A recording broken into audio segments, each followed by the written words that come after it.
Suzuki will globally unveil the 2022 S-Cross on 25th November. Spy images of the upcoming crossover has been surfacing online and gaining popularity.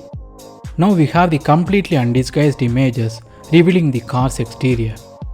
Also, one of the images reveals the difference between the facelift model and the previous one. On the design front, it's clearly a European version of the XL6, completely XL6 inspired front. If you still haven't loved, then take a look at this.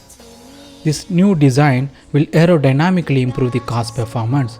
The side and rear also gets massive improvement, and the rear is looking quite good. On the design front, it's hard to say that it's the S-Cross. Internationally, the new S-Cross is expected to be offered in two versions of the petrol engine, a 1.5 litre naturally aspirated unit and a 1.4 litre booster jet turbocharged unit. Global unveil of the 2022 S-Cross has been scheduled for 25th November, after which it's slated to go on sale on selected European markets.